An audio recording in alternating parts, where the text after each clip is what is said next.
Hello, folks. Hello. Welcome. Welcome in. Welcome in. Welcome to Business Management and Strategy, Part 1. Before we dive deep, I want you to drop a 5 in the chat if you can hear me. Drop a 5 in the chat if you can hear me. I just want to make sure that we do not continue on if you all cannot hear me well. I see your 5s coming in. See your 5s coming in. While you are joining and dropping those 5s in, many of you might already have some familiarity to myself, but I just want to take a moment and introduce myself. I will be your instructor over the next couple of weeks. I'm Cari Hawthorne, the lead instructor here and managing director here at HR Define. I'm currently a global HR executive for a large tech company, Army veteran, author of a book called Things You Didn't Learn in School. It's a collection of unfiltered tips to help early career professionals successfully navigate the workplace. And I am so glad that I get to impart some of the things I know about this certification exam with each of you. So thank you for being here. Thank you for selecting us as your HR certification preparation provider. We know that you have a ton of folks that you could choose from, and we're so glad that you chose us to be a part of your journey. As we get started, I want you to drop in the chat, where are you from? Let us know in the chat where you are from. Many of you may or may not know, but we are housed in Houston, Texas.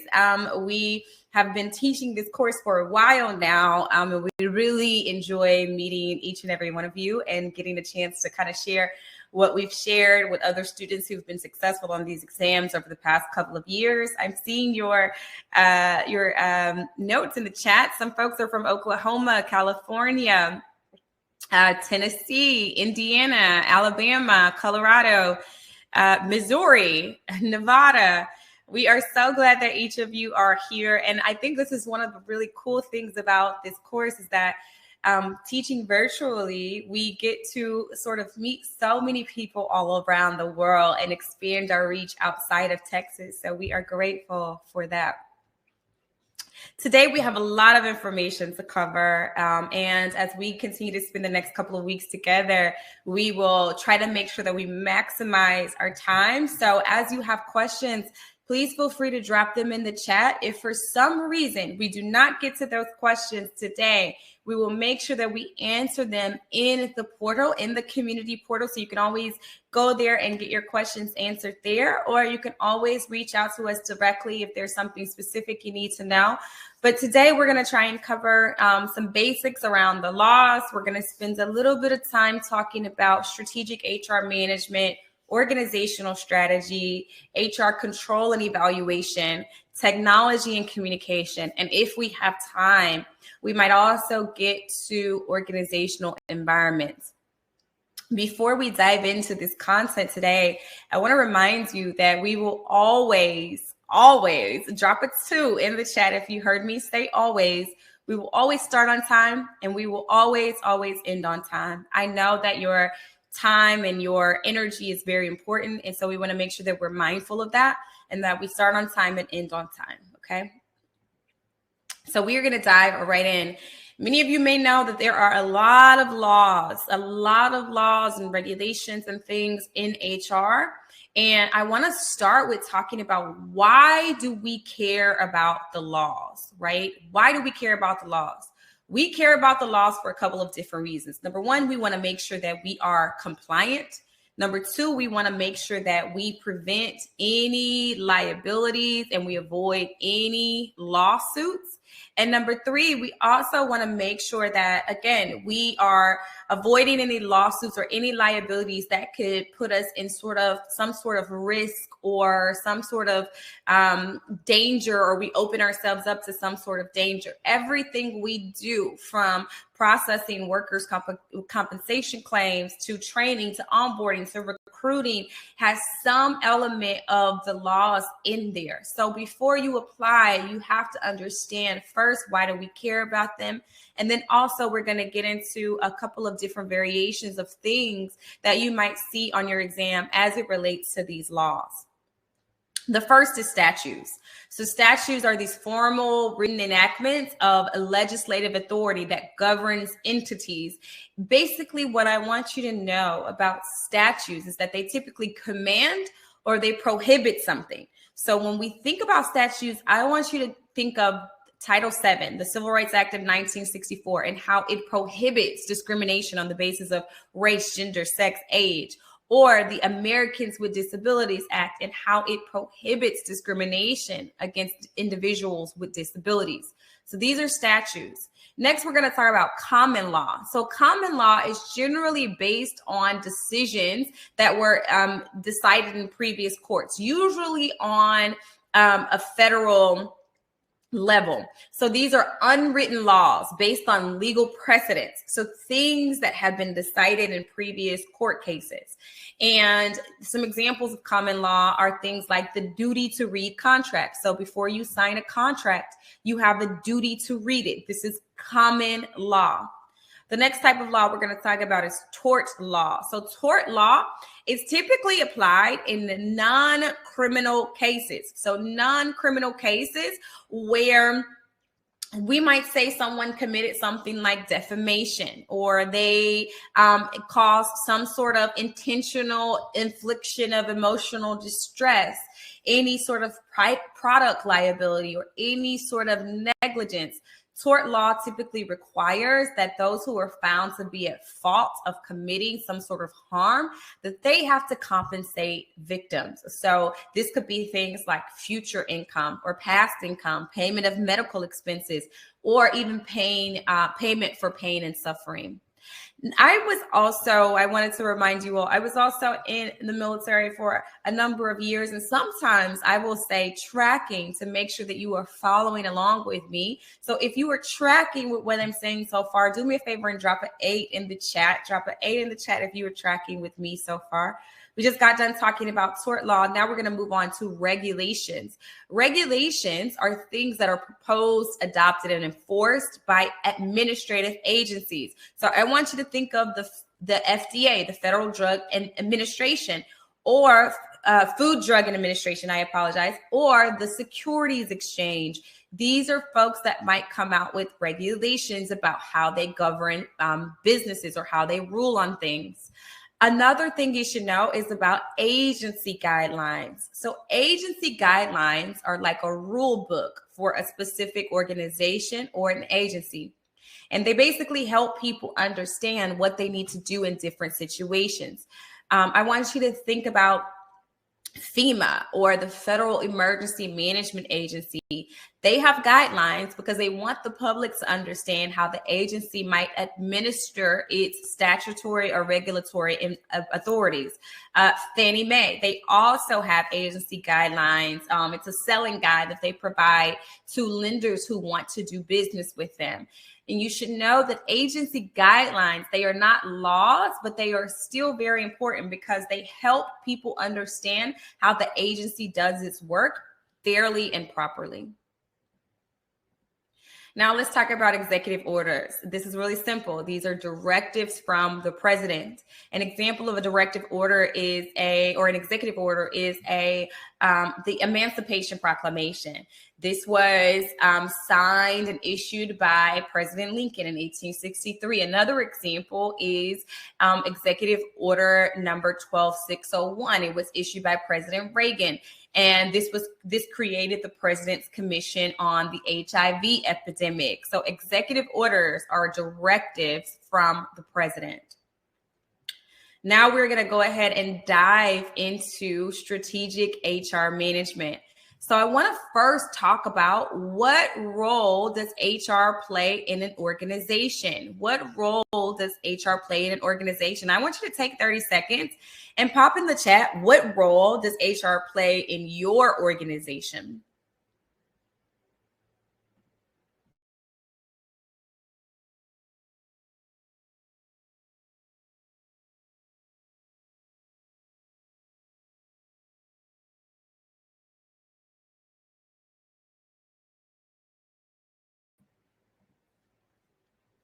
So if you're taking notes, you should be taking notes. Many of you are saying that HR does payroll, HR processes benefits, HR processes leave. HR also handles employee relations issues. And these are all very, very true. I want you to know that these are things that HR might do, but there's also a specific role that the HR function plays in your organization. And there's a couple of things that I want you to add in your notes. First, I want you to know that they are responsible for diverse people issues. So there might be a number of things that might come up in your organization that they are responsible for. They are also responsible for partnering with your organization, the strategic planning process. They are responsible for the strategic management of an organization, and they also act as a change manager. So they are responsible for clarifying the organization's culture and also helping it to adapt as the environment change. I want you to think about what happened with the global pandemic. When the COVID-19 pandemic first kicked off, you had a lot of HR personnel that were jumping in to help the organization to figure out, how do they now do business? How do we communicate with our employees? How do we change from being an in-person organization to now managing our teams virtually and overseeing our teams virtually? So these are all roles that HR might play in an organization. Also, when it comes to like how we fit into the picture, it's important to understand corporate governance. And what is corporate governance? These are the systems, and these includes the rules, the practices, the regulations, the policies, the procedures of how an organization will conduct itself, whether it's an organization or whether it's an individual. It talks about how an organization will conduct itself. What I want you to think about when it comes to corporate governance is that it answers important questions like, who runs the company? What are the roles and responsibilities of the company's board of directors? How are decisions made? How are the interests of our stakeholders protected? How is the company's performance monitored and evaluated? What happens if someone doesn't play by the rules? So I want you to think about corporate governance as providing the answers to how a company is directed, how they are controlled, and how they are held accountable. And we look at things like compliance. Are we acting with integrity? Are we being ethical? Are we upholding the rights and responsibilities of folks? Are we acting in the best interest of our stakeholders? And then are we monitoring the things, our performance, and evaluating where we might need to make shifts? So how does human resource functions contribute to the strategic alignment of the company? We talked a little bit about the role that we play in an organization, but I also want you to know some functions might have greater impact than others. All of the HR functions play a role in the strategic alignment of an organization, but you might have compensation and benefits that might play an essential role in aligning the interests of the employees with the company. For example, you might have a profit sharing program, and it's an excellent illustration of how compensation could have an enormous impact on the way our employees behave and they produce.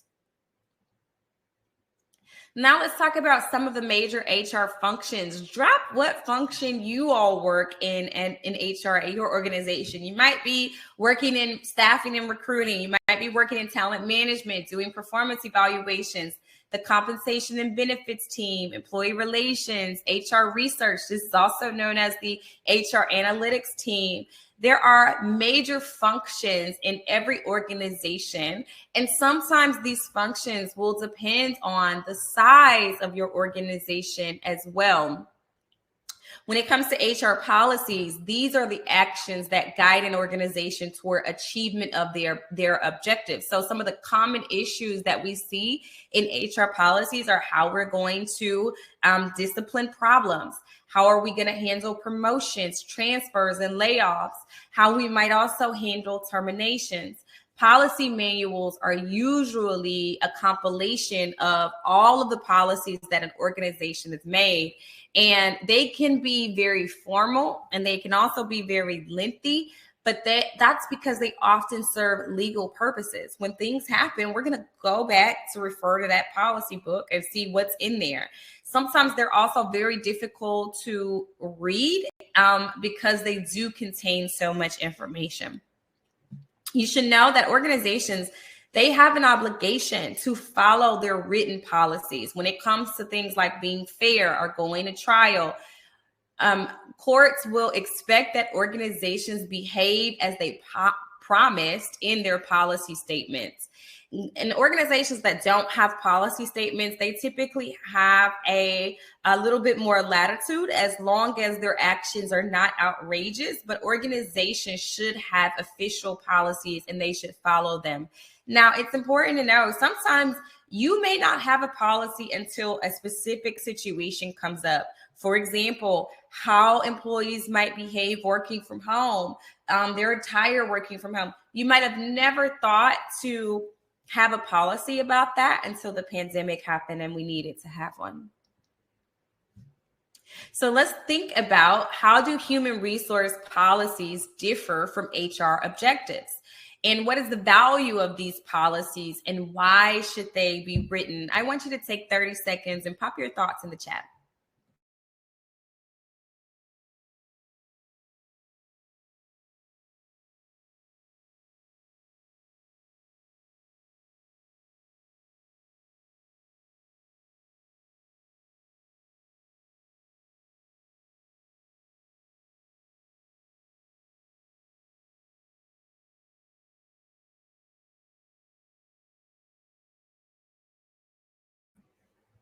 So this is really, really simple. Objectives are goals. They are goals or outcomes that we desire in HR for specific activities. Major objectives might be things like increasing profit or cost containment or organizational effectiveness. But on the other hand, policies are these basic guidelines that influence the action of the organization toward what we're trying to achieve. So there are some useful purposes, and we're going to talk about them next. First, these policies, they serve three major purposes. The first is to make sure that all employees are treated fairly and objectively. Also, we want to make sure that we help managers make consistent decisions. We don't want them to be reinventing the wheel. So if we did a write-up for an employee who fell asleep on the job, we want to make sure that the next time an employee falls asleep on the job, that we are consistent with what we do. And then we also give managers the confidence to solve problems and defend their decisions. We want them to recognize, and we want employees to feel that these decisions, they are policy, they are not personal, and that we are going to be consistent across the way we deal with these issues in the future with all employees. You might find some of these things in an employee handbook. What is the purpose of an employee handbook? And some of the typical things that you might find in an employee handbook. The main purpose is to provide a central place for information, a central information source, and explain what employees need to know about their working relationship with their employer. Drop a 5 in the chat if you know where to find your employee handbook. And some of the things that you might find in this employee handbook might be things around recruitment, promotion, termination, compensation, work rules, how we address complaints, benefits, health insurance, emergency procedures. So it's a collection of information that provides a central source of information for employees to go and find what they need. Now, this slide is interesting because it talks about HR positions by the size of an organization. These positions will vary based on different organizations. Sometimes when you have smaller companies, you may not have an HR person. Sometimes you might only have one. And then as you have more HR or more employees, you might have more HR folks. When the organization becomes too large for one person to handle all of the functions, this is when you might create separate positions and they might be placed under an HR manager. This slide sort of dictates an outline or an example of an organizational chart by function. So sometimes organizations might be set up by the specific function. It might be set up by finance, legal, all your HR people roll up into one person. The HR department is normally headed by a VP or an SVP, just like in the other departments like finance and manufacturing. And these people typically report into the CEO of an organization. Most HR departments, of course, are led by a person with a VP or director title. Some senior HR executives are also usually generalists, and they possess a broad comprehension of all the HR functions.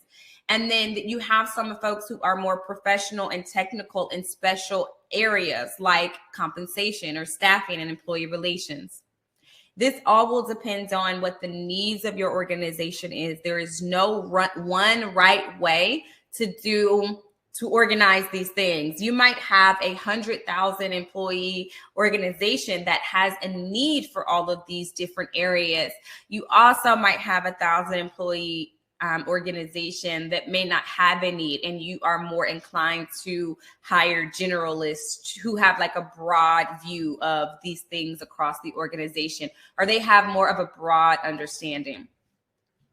This slide, you can find this slide in your book on page 13. And this is the Dave Ulrich 4 Central HR roles. It basically explains in more detail the role that HR plays in an organization. And it also outlines how HR is expected to contribute to an organization's bottom line.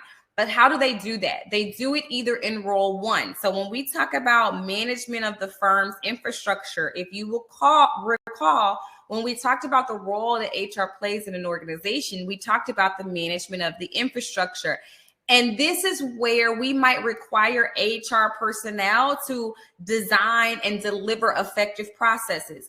These are things like staffing, training, performance appraisals, rewards, promoting, and managing the flow of employees through the organization.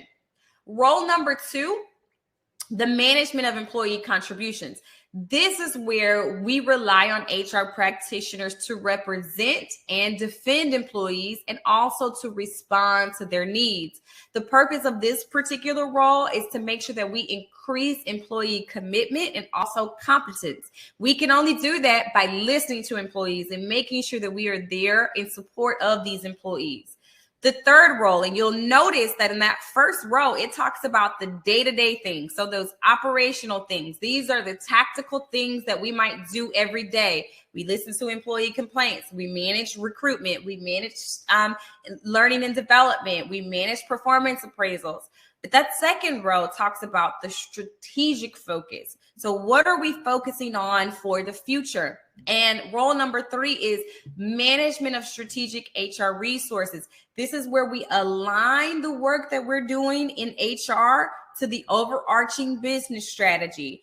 And this role requires HR managers to interact with other leaders in their organization to align our HR functions with the business strategy.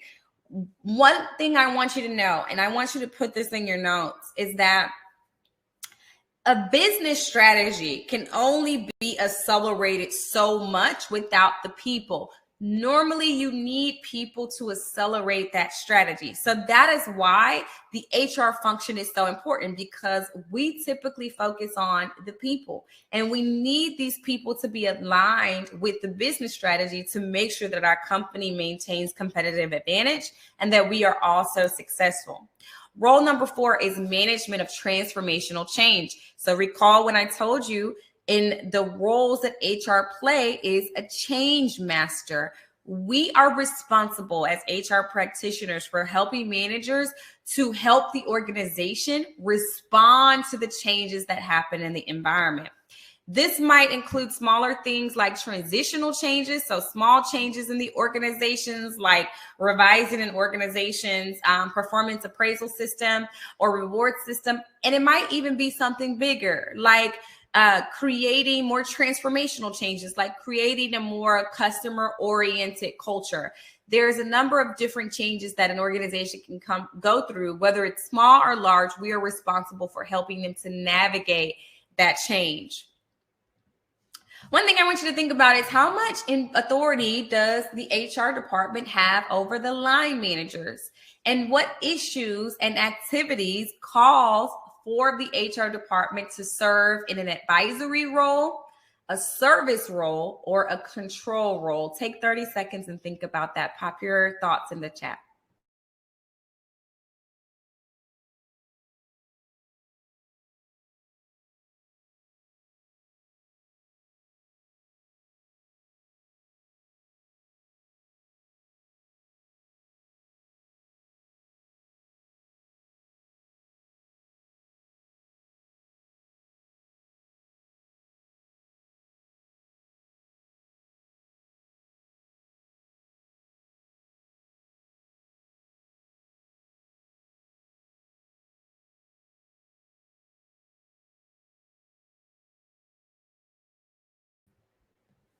This was a big question, so I gave you a little bit longer than 30 seconds. But HR departments, they are typically viewed as staff units, and they possess staff authority. So what we mean by that is that we're relying on the HR professional to advise or assist, okay? We're not relying on them to impose, okay? One of the things you should know, put this in your notes, you are not the decision maker. You do not own the decision as an HR practitioner. And as such, you are in a role to advise and to assist. Staff members are generally responsible for providing advice and service when the line managers request this assistance. Now, sometimes you might find that line managers don't even know when they need this assistance. So you might have to step in and provide that advice. At the same time, you do not own the decisions and you are not the decision maker. When you are serving in an advisory role, most of the time you are attempting to gather information, figure out what the problem is, and then prescribe solutions to these problems. That is what you're doing in an advisory role. When you are designing training, many of the training and development activities, job redesign, organizational development programs, these represent advisory activities where you advised about something. When we're talking about a service role, this is where you provide a service to more effectively help your units that you're working with. Some of the typical services that you could think of might be things like record keeping or providing reports. And this could be a little awkward, for example, sometimes, but these are the things that we might do in a service role. Now, when it comes to a control role, control is where we monitor compliance. This is all about making sure that we are compliant with the things that we are supposed to be doing as an organization. Drop a 6 in the chat if you are tracking with me. Let's talk about HR competencies. These are skills and abilities that HR managers need in order to be successful on the job. And we at some point will talk a little bit more in detail about these skills, but I want you to take about 30 seconds and drop in the chat, what are some of those skills that you possess that describe your ability to do your role successfully? Drop those skills in the chat. Take 30 seconds, drop them in the chat.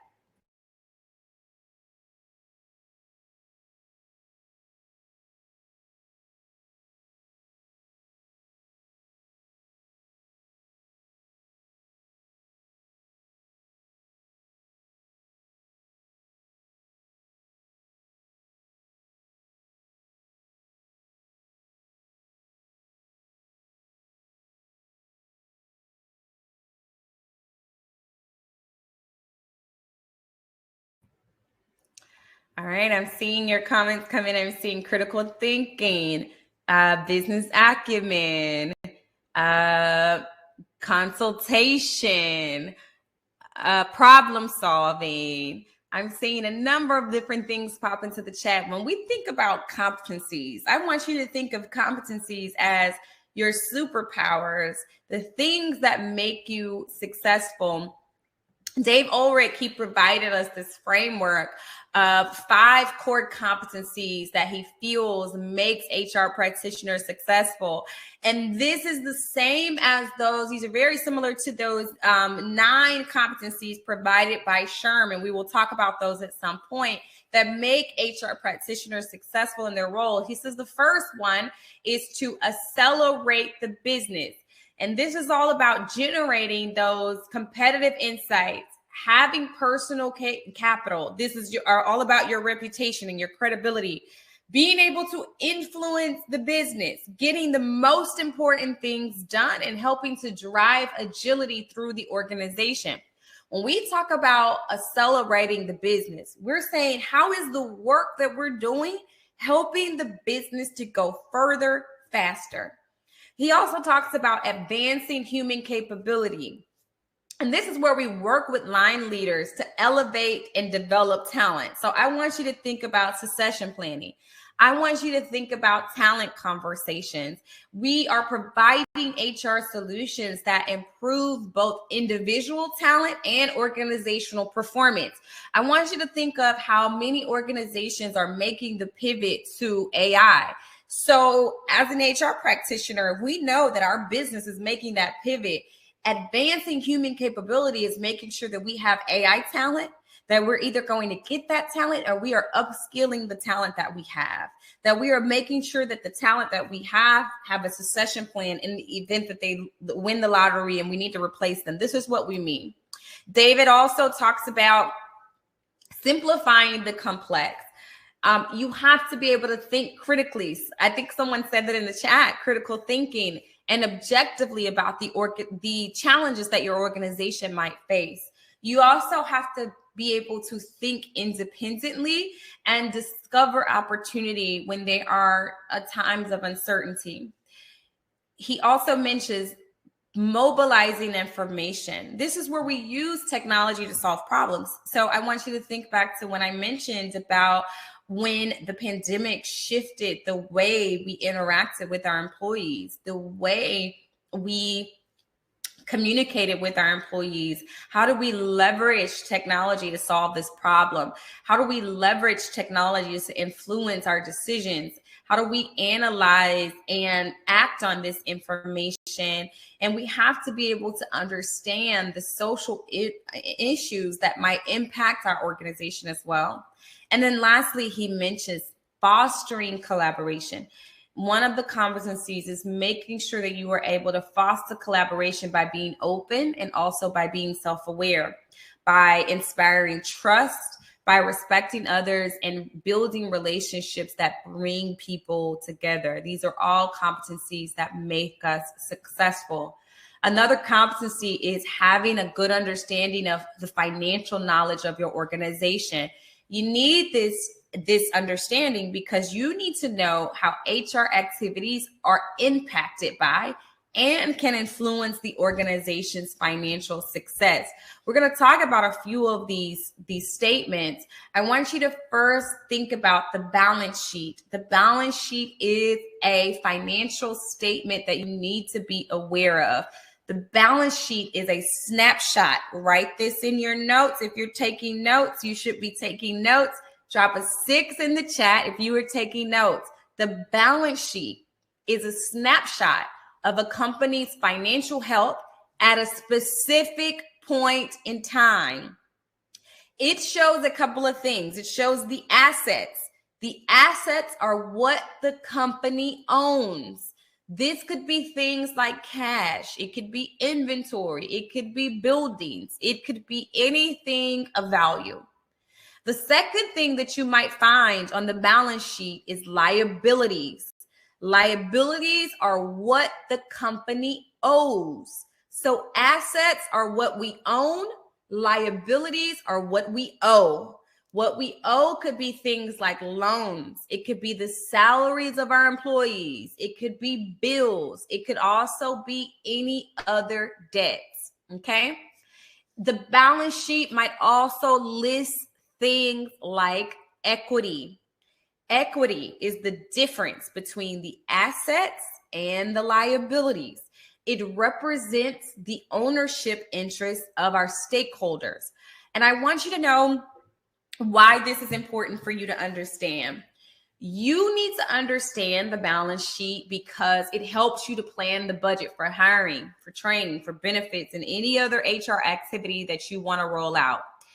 Also, understanding the organization's financial health helps you to make decisions about salary increases, bonuses, and benefits. It also helps in the strategic planning process.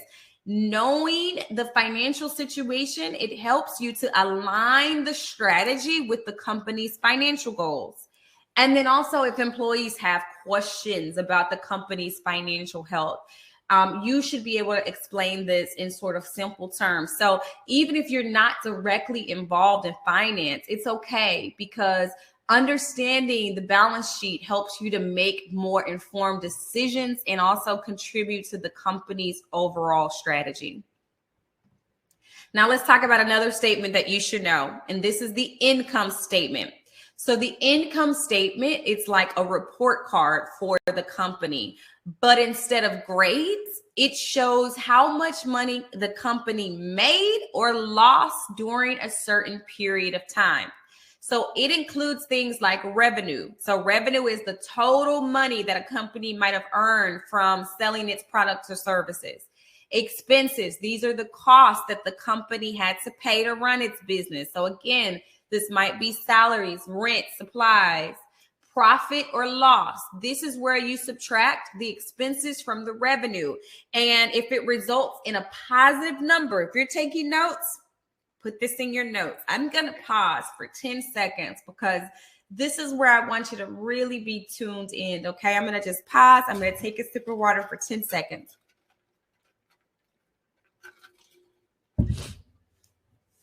Okay. Profits or loss. This is where you subtract the expenses from the revenue. If the result is positive, that means that the company made a profit. If the result is negative, it means that the company had a loss, okay? If the company is not doing well, it can affect employee morale. So even though you as an HR practitioner are not involved in creating the income statement, you do need to have some awareness of this statement and how it impacts the organization. The last statement we're going to talk about is the statement of cash flows.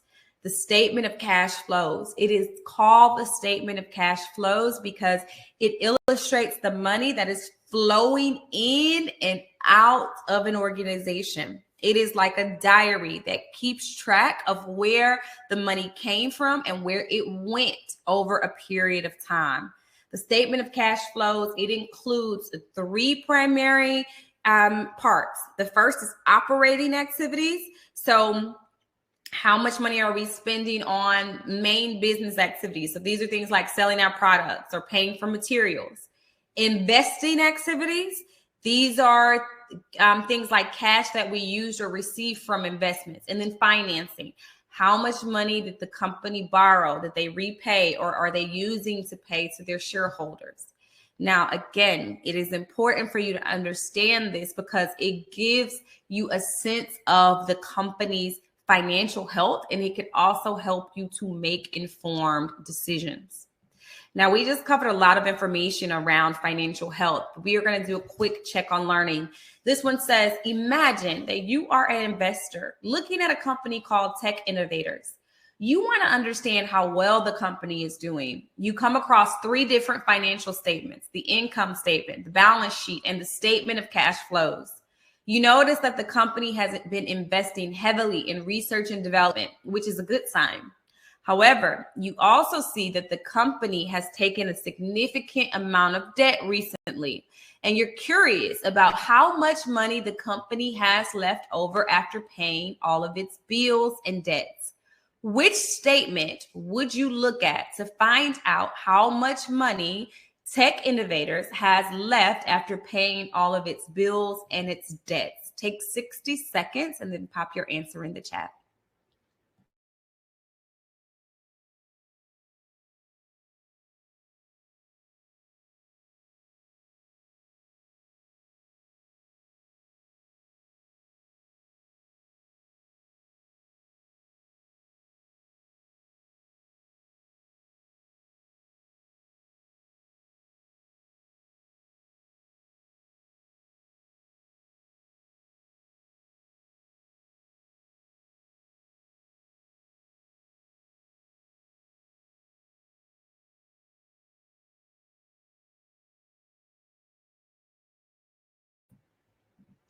All right, I'm seeing your answers roll in.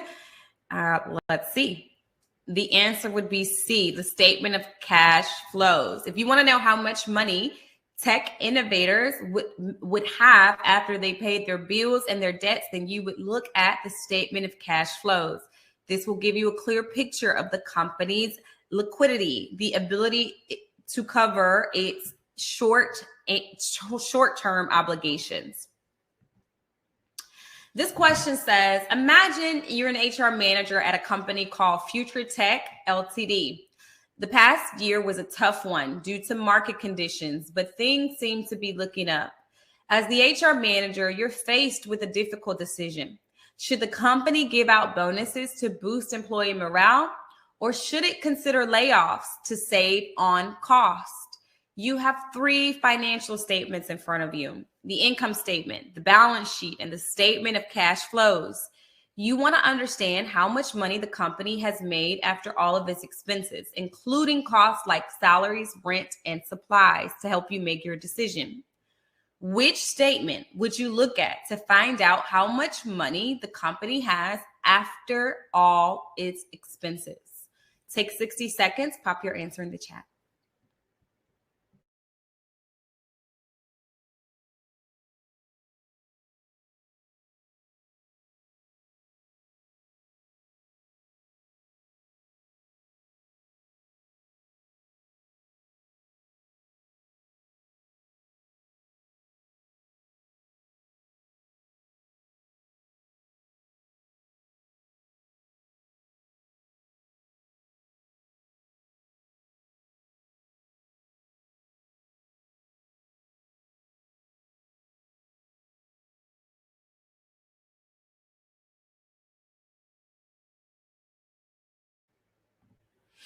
All right, seeing your answers come in.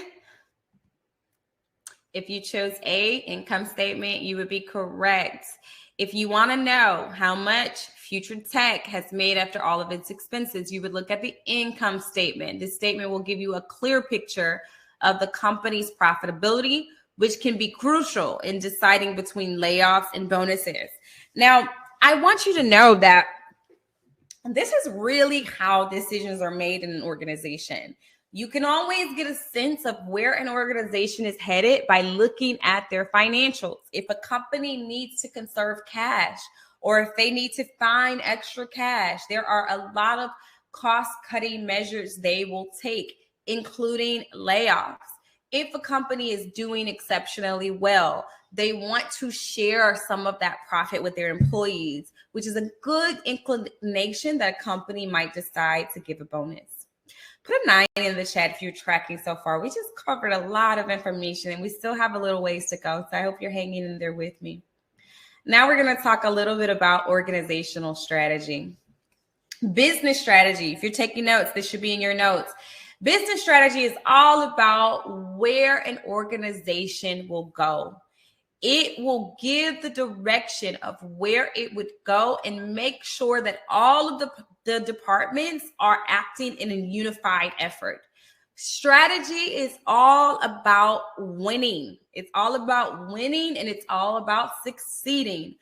Do you want to be on the winning team? This is what strategy is about. In an organization, strategy is also about profits. It also explains how the company plans to make money, not only now, but also in the future. And good strategies help organizational leaders make sure that they make consistent and effective decisions. It also helps them to communicate expectations. It also helps to coordinate the activities of our team members and to make sure that we are maintaining profitability and growth in the organization. So again, in your notes, they should include that strategy. It tells us where we're going to go, the direction. It's about winning. It's about succeeding. It's about profits. It's about how we're going to make money now and also how we're going to make money in the future. Organizational strategy.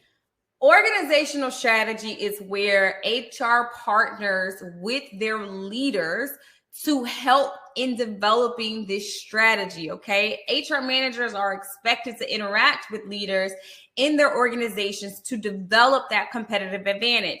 And we do that by aligning the HR activities with the business function. If you don't remember anything else I say in today's session, I want you to remember that everything we do in HR has to be aligned to the organization's overarching success or overarching strategy, okay? It has to be aligned to the organization's overarching strategy. You cannot go rolling out things all willy-nilly just because that's what you did at your old company. That may not be the strategy of your new company. So organizations, they operate in dynamic environments, and there are external and internal forces that are constantly changing. And this is why we have to make sure that we partner with our leaders to come up with a plan on how we are going to succeed in an organization.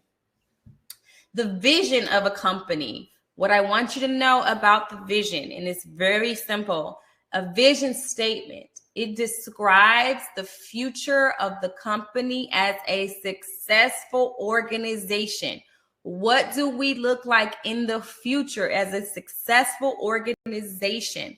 And it is where it creates this mental image of what an organization will be like in the future as it succeeds. The next slide talks about the mission statement. All I want you to know about the mission statement is that it explains, why do we exist? Why are we here? An organization's mission statement should identify, why do we exist? Who do we want to be? Who do we serve, and why it should continue, okay? Why do we exist? We should be able to tell them.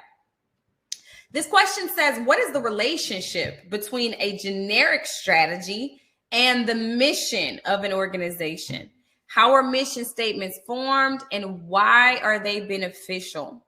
I want you to know that a generic strategy of an organization is typically driven by the mission, okay? It includes action plans that will allow this mission to be met. The generic strategy is basically like a game plan that when we follow it, it achieves the mission, okay? So it's a generic game plan. And again, the mission statement identifies why an organization exists. In the mission statement, you will have things about the purpose, the business value, and the distinct competencies that organization holds. I want to share a real life example with you because I know that this might make a lot more sense when we put it into a real life example. Amazon, their mission is to obsess over customers instead of the competition. Why do we exist? To deliver excellence and demonstrate a passion for innovation. That is their mission. That is why they exist. They value their customers over the competition. Their vision is to be the Earth's most customer-centric company, okay? Let's see if we can change this. Let's see if we can change the view of this. I want to make sure, I don't know if we can change it. I want to make sure you all can see this on the slide. I'm not really sure how I can do it.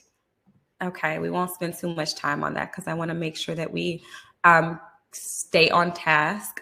But the vision, I will just read it to you all so you can make sure that you can see it.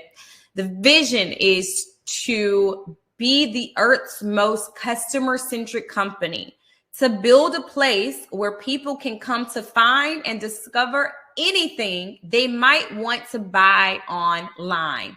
That is the vision. I said to you that the vision is all about, what do we look like as a successful company in the future, okay? They want people to be able to come to Amazon and find and discover anything that they want to buy online. And then their values. The values talk about what are some of those core beliefs: customer obsession, invent and simplify, hire the best, think big, and deliver results. Now let's talk about the role of strategy. Organizations, they might create generic strategies to help them succeed in a dynamic environment.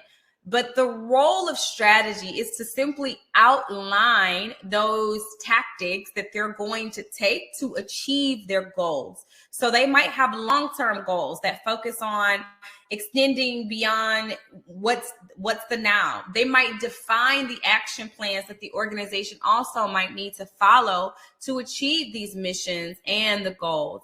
And when we think about strategy, it also takes into account that there are things that happen in the external environment that might impact our strategy. I also want to highlight on this slide, you might notice that I indicated that this is SHRM specific. Strategy happens on three levels. It happens at the organization level, it happens at the business unit level, and it happens at the operational level. And this is important to know because when I tell you everything that we do in HR has to accrue to the overarching strategy, what I mean is if our organizational strategy is to be a leader in the AI industry, to be a leader in the AI market, our HR strategy might be we need to develop compensation plans to attract the top AI talent. We might need to develop a recruiting strategy to quickly hire the most attractive talent in this space. This is what I mean by at each of these levels, the strategy is going to be different or the tactics might be different, but it should all accrue to the organizational strategy. Drop a 7 in the chat if you are aligned with me, if you're tracking with me. This slide also talks about the critical success factors to the strategy. First, we have to make sure that we're all in alignment. Our efforts are all aligned. If our strategy is to become the leader in AI, but HR decides that they want to go and hire SQL engineers, we're out of alignment. We're not in alignment. The second talks about control of drift.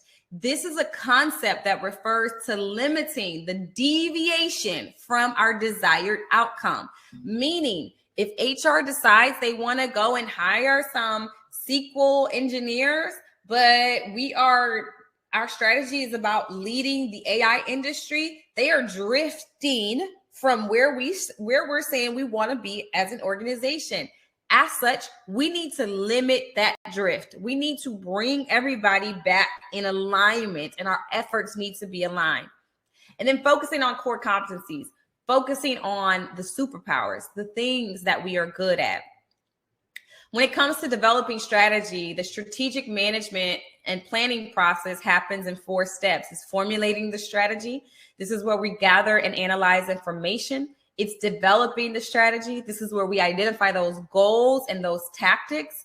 It's implementing the strategy. Implementation is all about the action.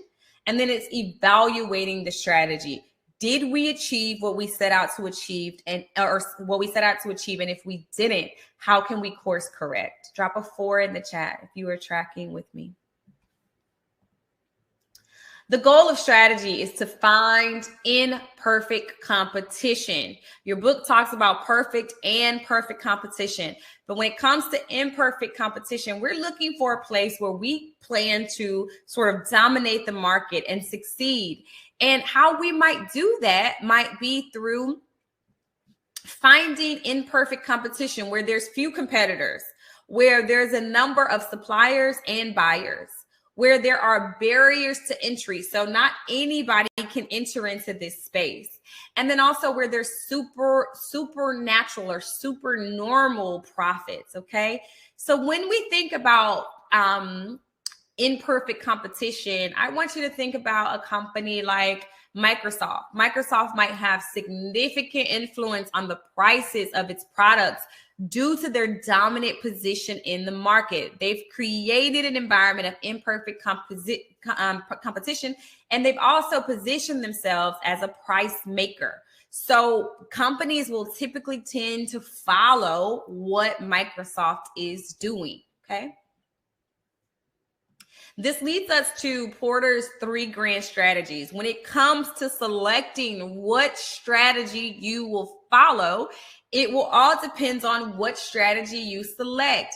And Porter outlines 3 grand strategies. The first is cost leadership. The second is differentiation. And then the third is focus. So when it comes to cost leadership, this is all about gaining that competitive advantage through selling your products or services at a lower cost. Okay, that is cost leadership, selling your products or services at a lower cost. There's a case study I put at Southwest Airlines and Continental Light. Many of you may not remember when United used to be Continental Airlines. There was also a Continental Light, and this was a competitor that was formed to compete with Southwest. They tried to copy the position of frequent and low-cost flights. And Continental, they lowered fares, they eliminated meals, they eliminated first class, but they maintained baggage transfer fees, seat assignments, and travel agents. And although they did this to reduce costs, it just did not work. And because it didn't work, they got a lot of complaints.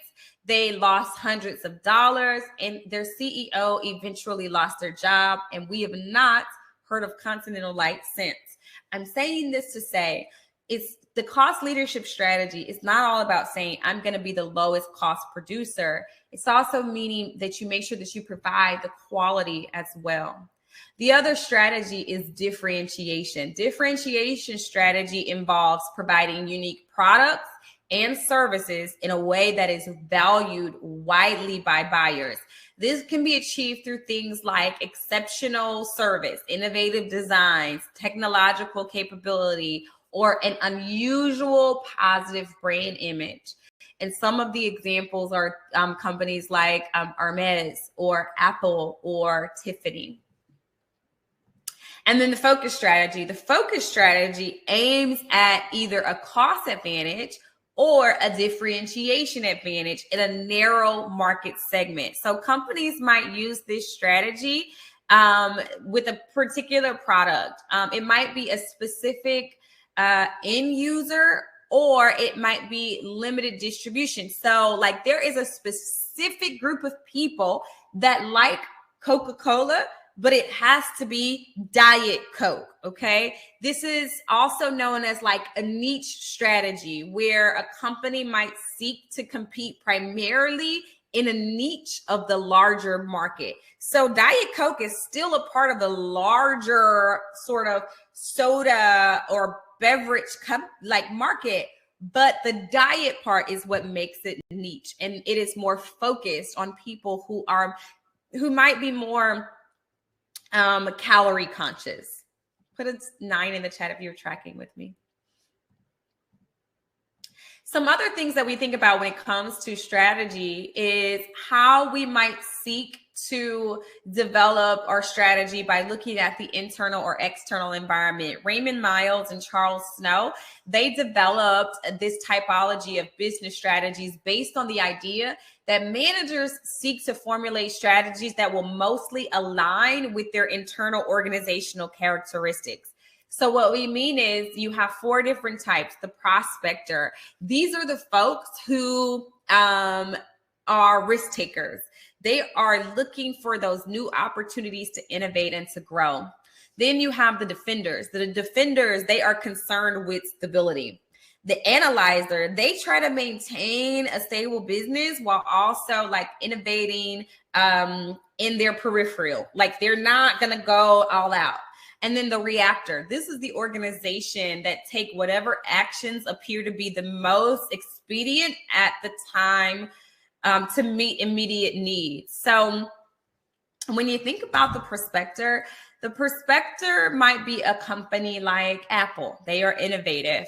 At the same time, the reactor might be a company like Nokia, okay? They are trying to keep up with the market. They are not proactive. They react to events as they occur. And let's pivot and talk about the value chain. HR plays a very important role in the value chain. The value chain consists of 9 generic activities. There are primary activities and there are secondary activities. HR will always, always, always be a part of the secondary activities because they are in support of the primary activities. And all of these activities should be driving toward creating margin and profit for the organization. Drop a 2 in the chat if you were tracking with me so far. Now, I talked a little bit about strategy formulation, selecting the right strategy, whether it's cost leadership, differentiation, or focus, looking at the external environment. These are all things that are important. But I want you to take 60 seconds and think about how are strategies formulated. Take 60 seconds, pop in the chat, think about how strategies are formulated.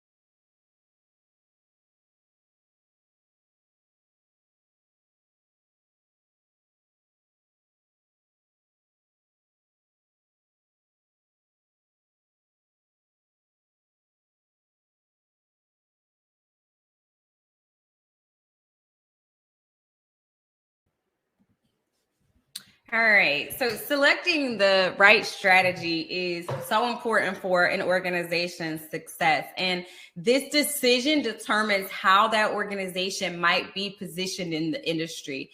It is a systematic process that advances from one action to another. And strategy formulation is a very dynamic process. We normally start with strategy formulation by looking at the SWOT analysis, and we are going to talk about that a little bit more. Before we move into these next couple of steps, I want to give you all a quick break. I want you to take about 3 to 4 minutes, grab some coffee, take a quick bio break, take a second to refresh your notes. We will be back in about 4 minutes.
All right.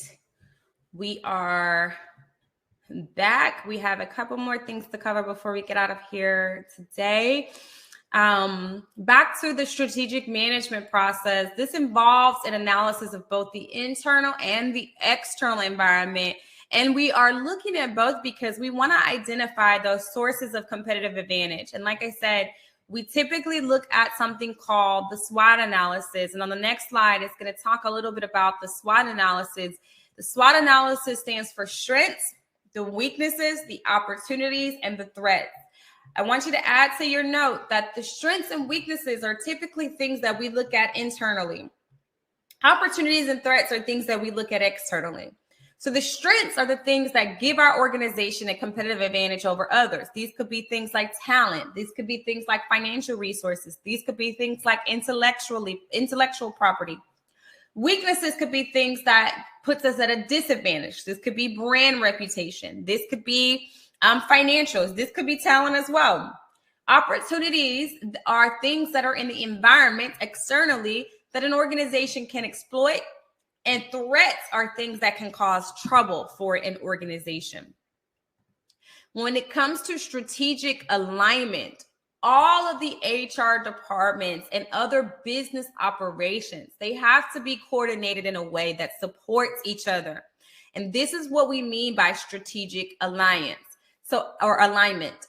At the corporate strategy level, this identifies what business we should be in. It provides the guidance for allocating resources. And then in the business unit, it identifies those key resources for competitive advantage in the areas of cost or differentiation. And then each individual supporting unit, whether it is operations, R&D, or HR, they will have a specific strategy as well.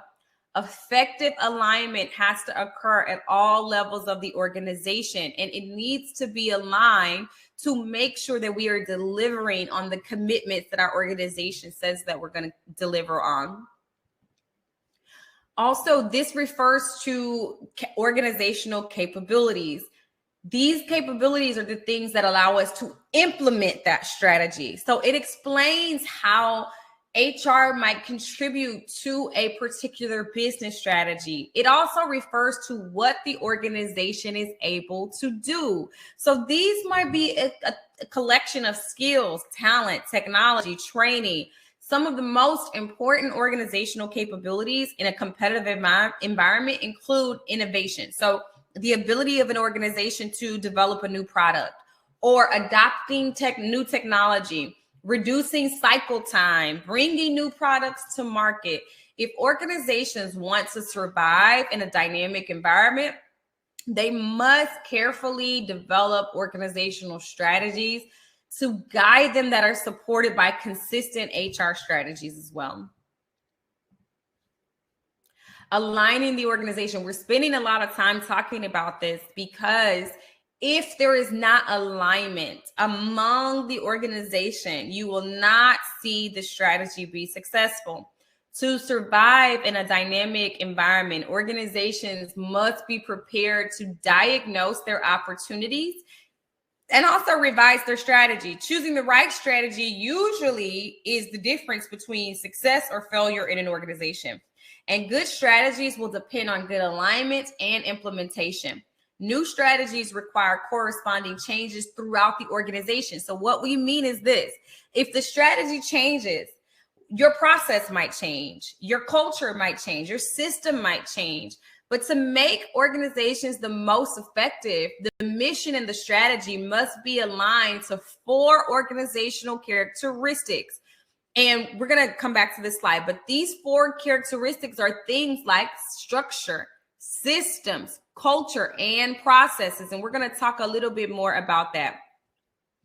When it comes to aligning these strategic goals, I put this slide in here because I want you to see again that the enterprise goal or the organizational goal might be to decrease the time to market, increase competitiveness in mobile applications. But the HR goal is to increase effectiveness of teams throughout the organization. That's the high level goal. How do we do that?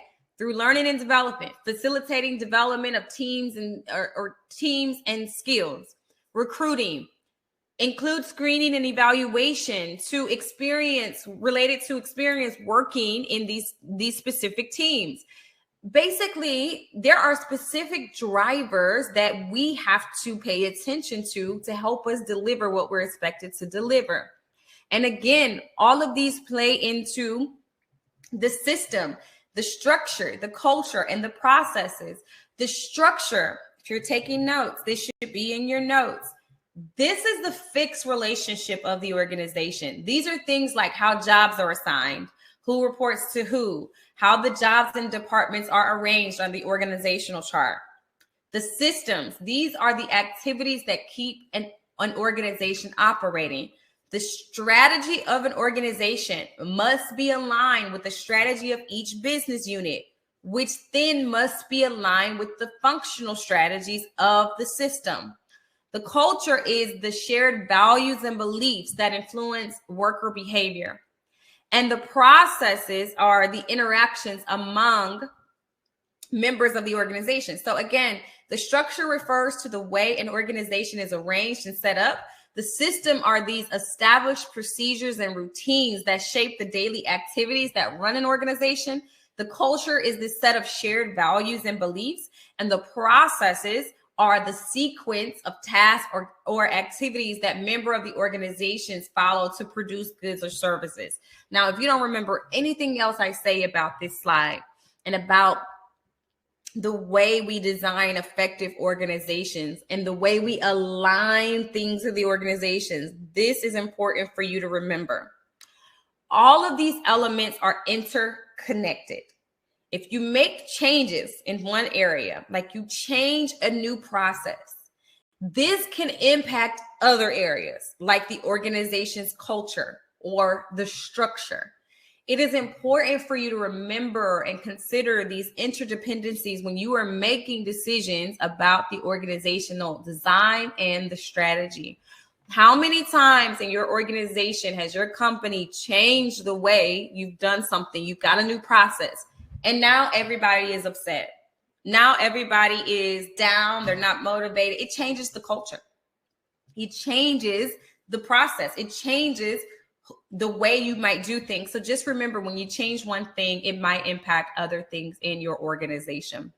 This also flows into systems theory. It basically says the same thing. It requires systems thinking, okay? Systems theory is a study of systems, things that are interrelated. You will see these various Venn diagrams, things that are interrelated, interdependent, influenced by different contexts. It is defined by the structure, the function, the role, and a system is more than the sum of its parts. Changing one component of a system may affect other components of the system. That's what I want you to know when it comes to defining and aligning and designing strategy. You change one thing, you need to think about how it impacts other things. Resource theory is all about looking at the resources that an organization has at its disposal. This is all about the ownership and control of resources that are rare, non-tradable, non-substitutable, and that are valued by the market. These are things that are difficult or impossible to imitate, okay? So what I want you to think of when it comes to resource-based theory is this is a part of our strategy that gives us competitive advantage. Maybe we do have the top AI talent, and maybe we are paying that talent top dollar. So it makes it really difficult for other companies to go and recreate or duplicate the same value that our company is creating because we have the best in the talent to do it. Okay. Put a 6 in the chat if you were tracking with me so far. Distinctive competence or core capabilities. All I want you to know about core capabilities is that these are your superpowers. These are the things that give a company competitive advantage and that are not easily imitated, okay? So this could be innovation, this could be skill, this could be design. For example, Google has established itself as the most notable search engine. Because they have established themselves as the most notable search engine, This is that distinctive competency that sets Google apart from their competitors. I want you to think about the last time you heard someone said that they're going to go and Yahoo something, right? Most of the time, people say that they're going to go and Google something. And that is that core distinct capability that sets them apart from their competitors.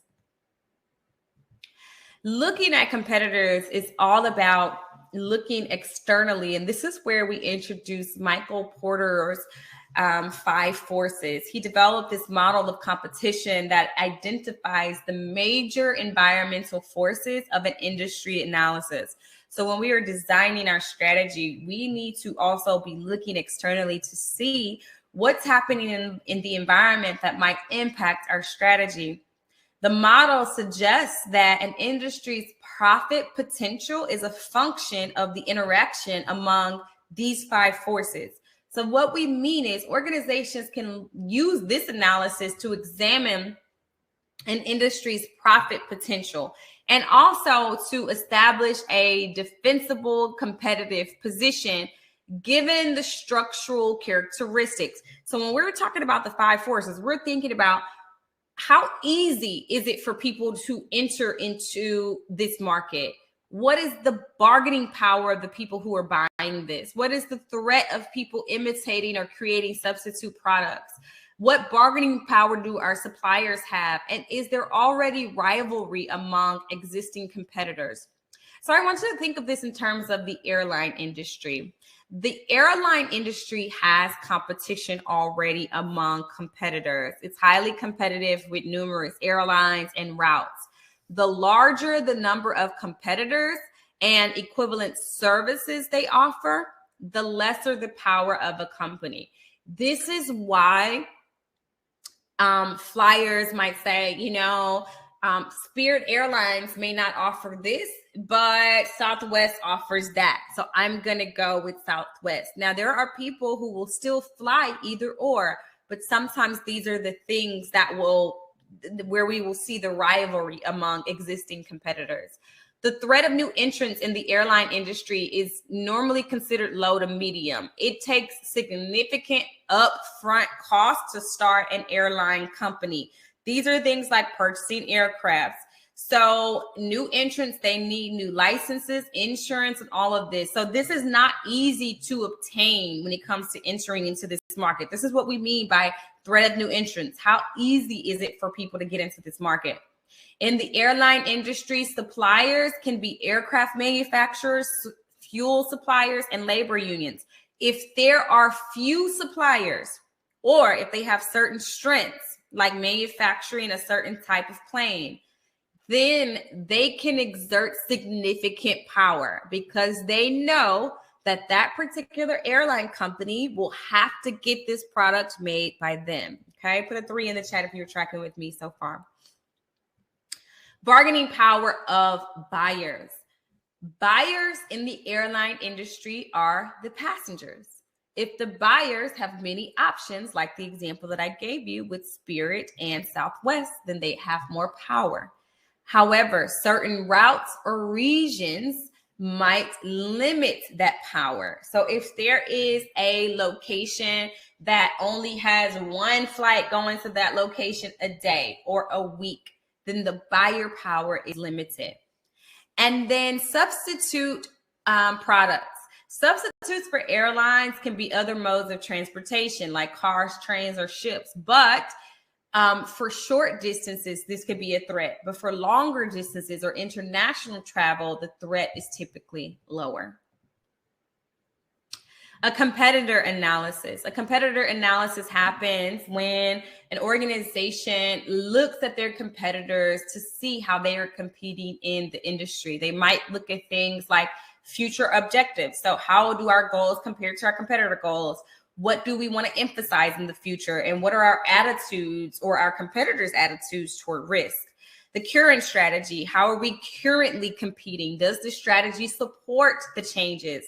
What assumptions are we making? Do we assume that the future will be volatile or it will be stable? Are we operating under the status quo or are we advancing ourselves? What assumptions do our competitors hold about the industry? And lastly, we might look at capabilities. What are the strengths and weaknesses of each of our competitors, and how do we rate compared to our competitors?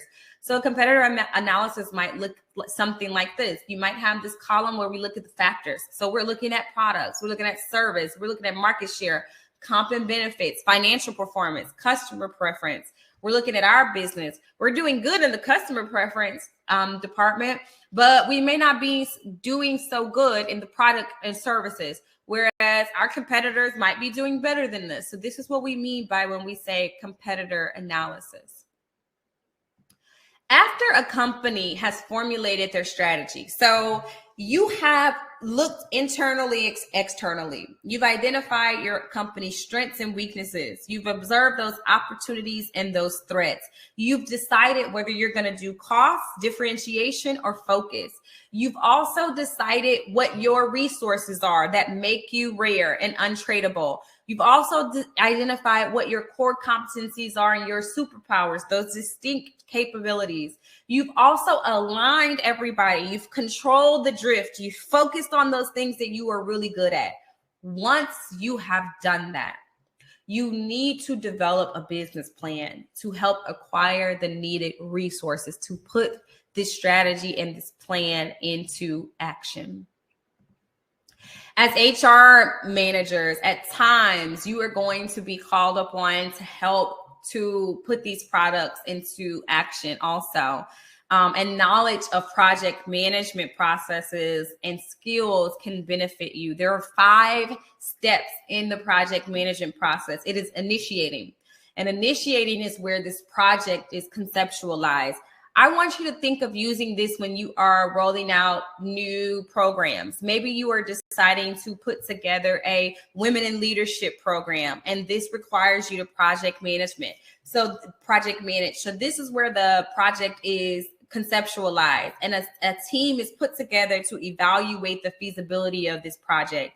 Then you go into planning, and this is where you define the scope of that project. You also create the plan, you detail the goals, you identify the costs and the timetable for the project's completion.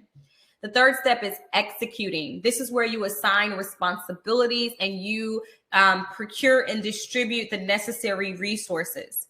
And then the fourth step is monitoring and controlling. This is where you measure the results and you determine if the project is on schedule, is it on budget, and is it producing the quality deliverables. And then lastly is closing. This is where you are completing the project and the outcome of the project and the processes are evaluated. 1.3 talks about HR control and evaluation.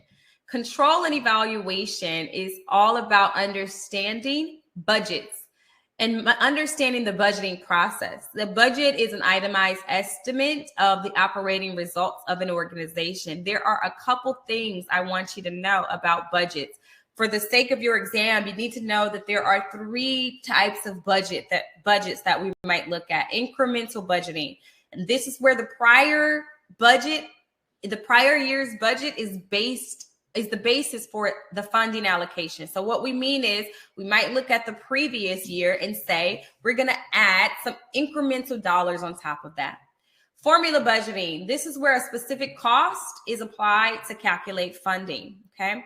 We see this mostly in education, in universities. The entire university could experience a 5% budget increase or decrease.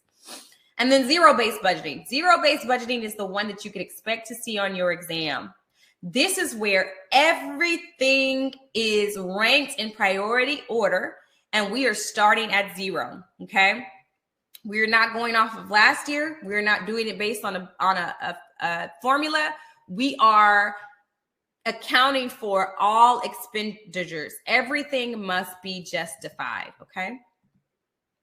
Think about this question. If a human resource manager was required to do an elaborate cost benefit analysis of the department, what kind of items should he or she list under cost? What should the manager list under benefits? Take 30 seconds, pop your answer in the chat.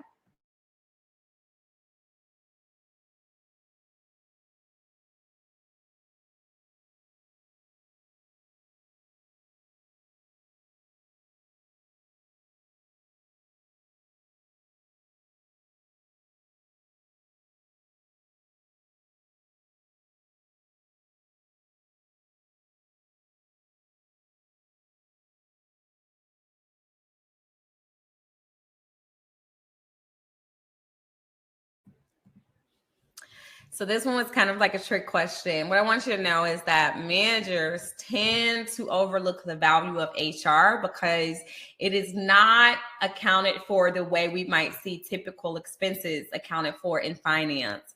However, there is some value to the work that HR is doing. For example, managers might fail to appreciate the contribution of training and development, but it also improves the capacity of their labor. If the training and development exercises were not done, then the managers may not see the benefits of the work that their employees are doing or the value of the work that their employees are doing.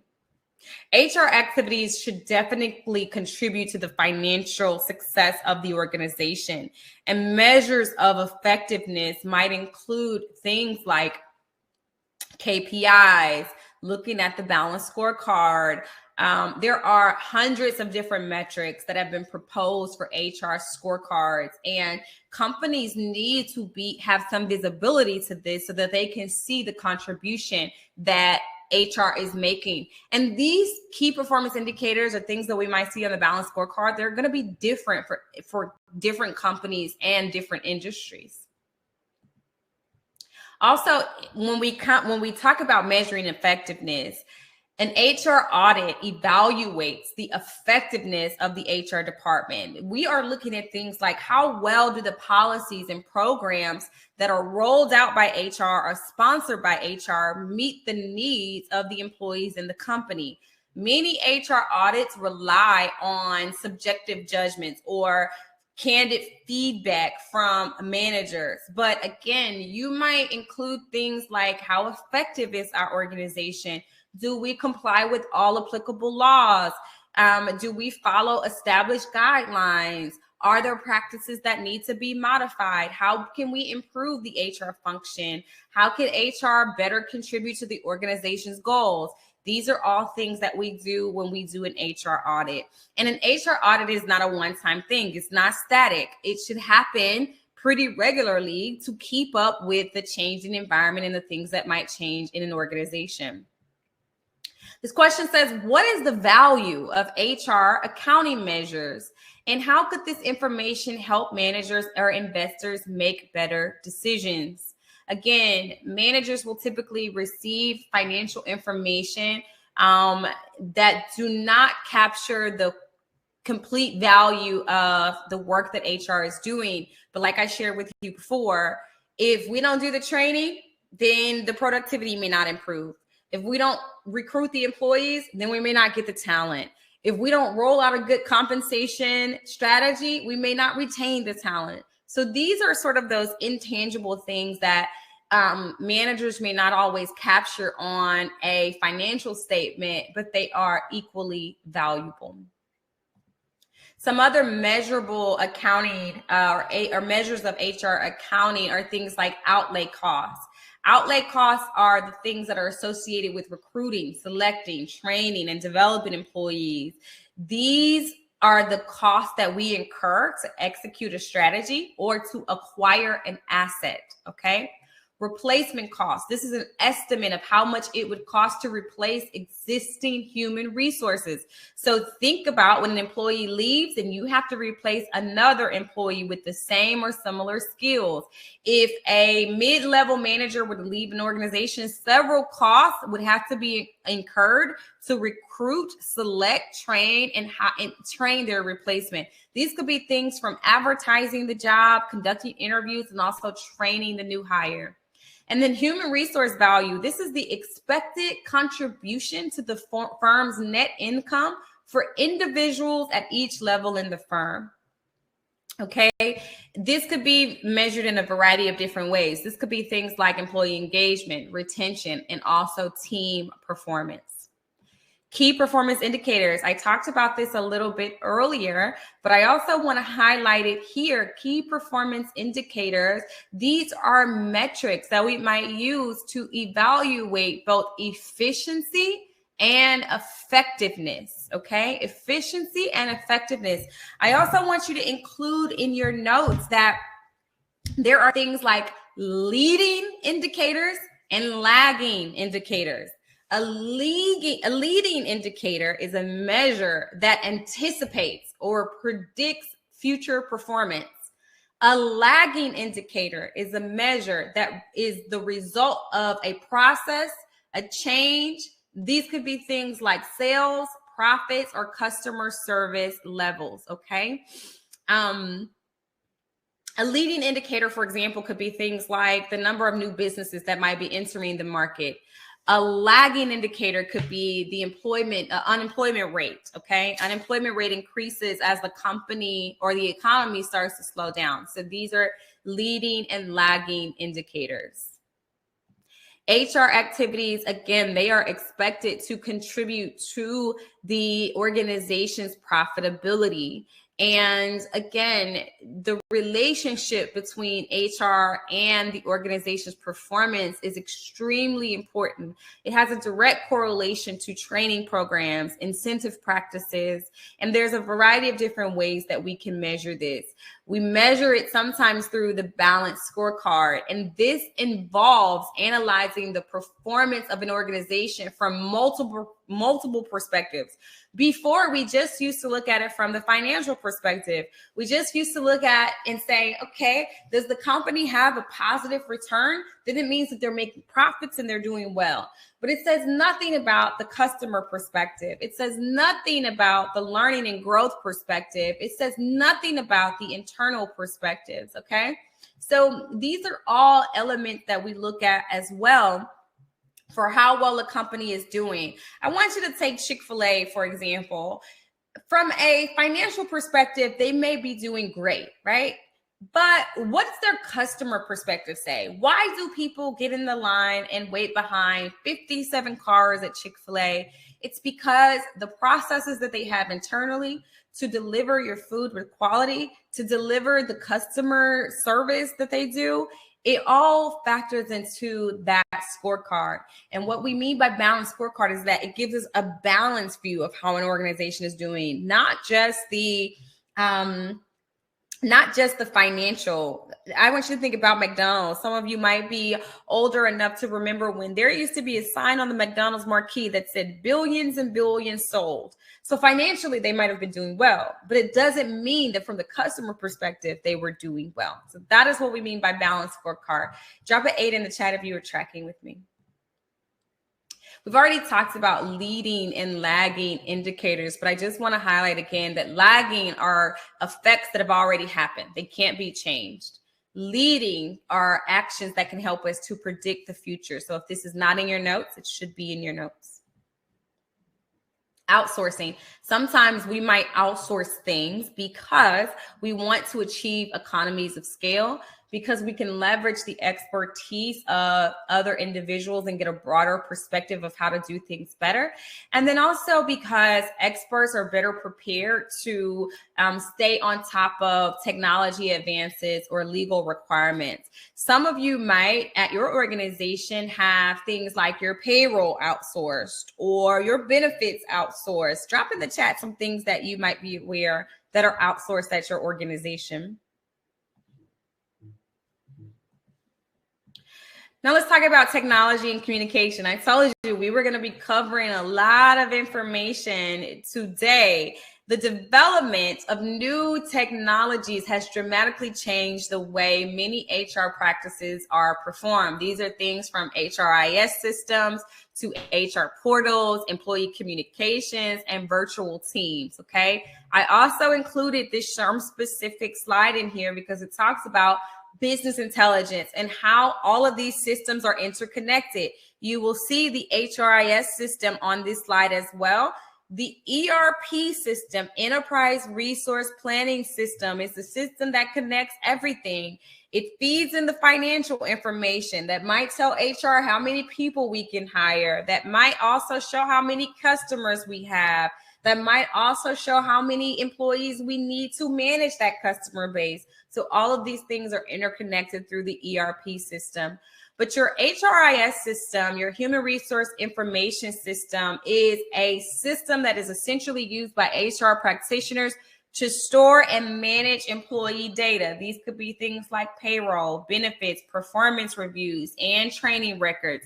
It also helps to reduce the time for routine HR tasks and empower managers to hire more confidently. Again, you'll see on this slide that it's often a part of an organization's enterprise resource planning system, their ERP system, okay?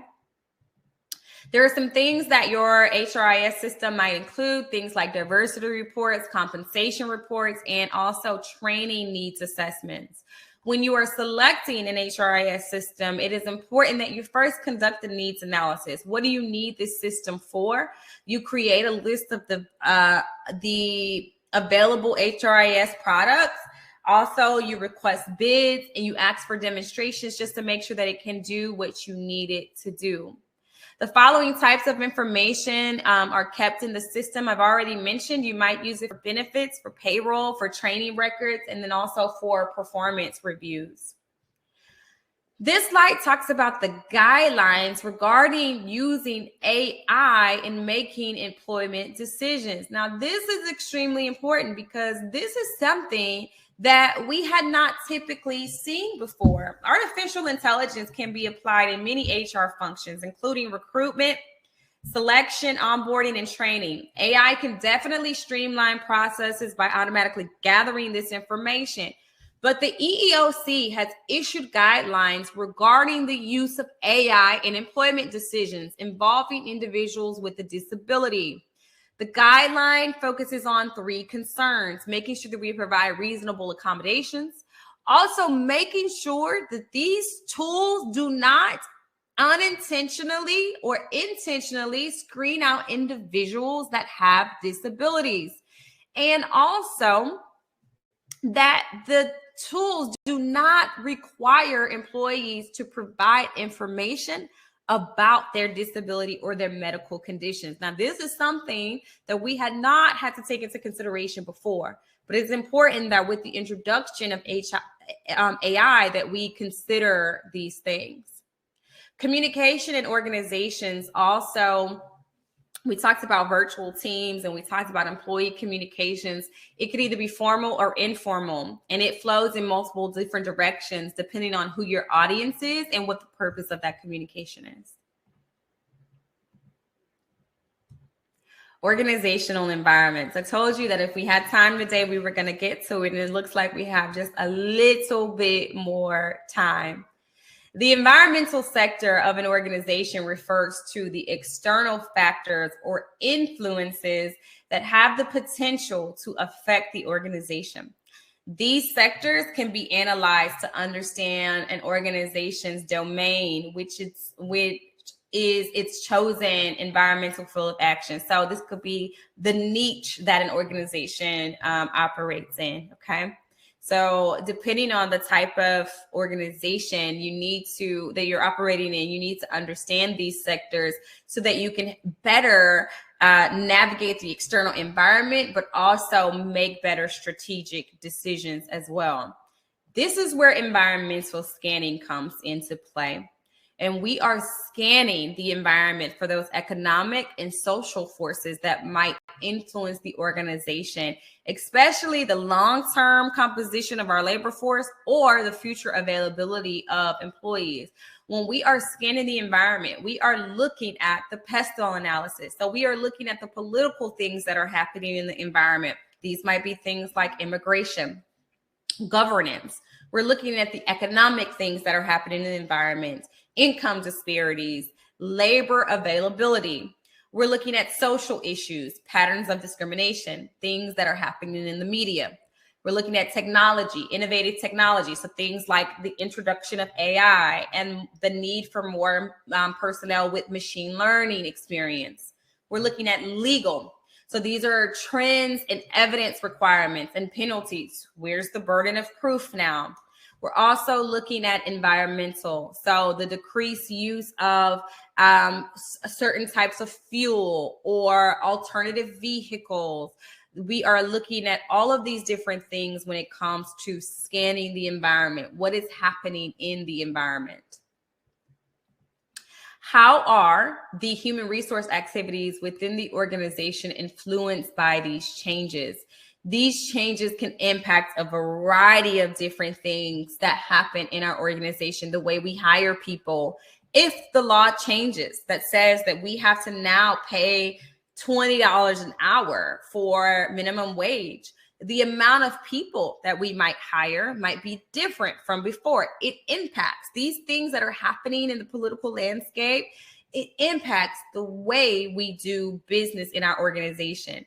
And it is important for HR to actively participate in the things that are happening in the external environment. There are several different ways in which HR has influenced legislation. Some of the ways in which we've influenced legislation is through the Pregnancy Workers Fairness Act. This is where we request reasonable accommodations for personnel that are pregnant. The PUMP Act. This is where we look at urgent maternal protections for nursing mothers, or pay transparency. The laws around pay openness that we've seen in places like California, Rhode Island, and Washington. So these are some recent examples where HR has influenced legislation. And we're only able to influence legislation if we are paying attention to things that are happening in the external environment. Environmental uncertainty. Some organizations enjoy a fair and stable environment, but the reality is that it just does not happen that way. Others will grow during that uncertainty because they understand that things change quickly, and there's also some complexity associated with that change. This slide highlights how organizations can either be simple or complex. They can also change slow or they can change fast. When you see, as you see on this slide, entrepreneurial organizations and flexible organizations. So when we're talking about entrepreneurial organizations, these companies, they change with the flow. They change, they're able to change quickly. But then other organizations like proprietorship organizations, these might be things like photographers or personal trainers, or institutional organizations might be things like your education organizations. They might change a little bit slower. When it comes to reducing uncertainty, there are some things that you can do when it comes to reducing uncertainty. You first have to look at your org structure. You have to also plan and forecast. You can never predict when things are going to change. I don't think any of us could have predicted the pandemic that happened, but you also want to make sure that you have some contingency plans in place in the event that you actually do need to pivot your organization. The effectiveness of these strategies can vary based on the complexity of your organization and the organization's context. I put VUCA in here because VUCA really explains what happens when things change and the rate at which things change. So the V stands for volatility. Like, what is the rate of that change? The U stands for uncertainty. How unclear are we about the present? The A or the C stands for complexity. Like, who's all involved in making the decisions as it relates to these changes? And then ambiguity. How are we able to maneuver in the gray space? Are we still able to adjust and adapt in the gray space? This is what we mean by VUCA and how it relates to change in our environments. There were a lot of things that we covered today. I know that we digested a lot of information. I want you to get your notebooks ready, get your coffee ready, because as we continue with these sessions, it will be an influx of information. But I want you to trust and believe that we are going to try and provide you with as many resources as we can to make you successful on this exam.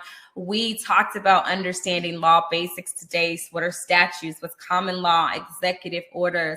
We talked about the competencies, the role that we play and what makes us successful, how we develop strategy, what is the mission, why do we exist, what's the vision, what do we look like as a successful company in the future, how do we develop this strategy, who are our competitors, what are the forces, is the barrier to entry low, how do we add value? What are the technology that we use? What's the technology we use? Whether it's the HRIS system, the portals, or virtual communication, using the balanced scorecard, those KPIs and accounting measures to evaluate our effectiveness. And then also, how do we scan the environment, okay? Using the pestle analysis, looking at those political things, the environmental things, the legal things, the technological advances, and also understanding how uncertainty in our organization can change, how things can change rapidly, and how we adapt to that change.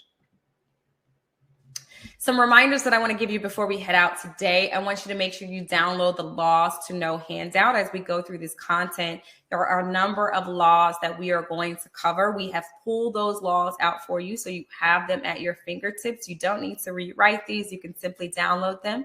Also, if you haven't, I want you to download the exam content outlines. It will help you to stay on track and make sure that we are covering the things that you will need to know to be successful on your exam. If you need some one-on-one time with me, I will make sure that we post my calendar. You should be able to find this in the community. So if you need to find some time with me, whether you have a specific situation or if you have some specific questions about the content, please don't hesitate to reach out to me. I'm happy to help. And then also practice exams. I advise that you take a practice exam, at least 30 to 50 questions before we meet again, because those practice exams are an easy way for you to submit your knowledge, okay? It's not enough for you to just come to class and listen to me.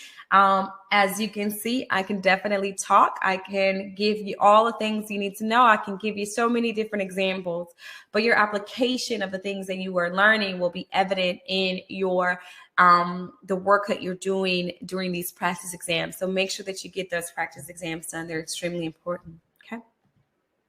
And with that, we will see you next class. I hope that you enjoyed this session today, and we will see you all soon.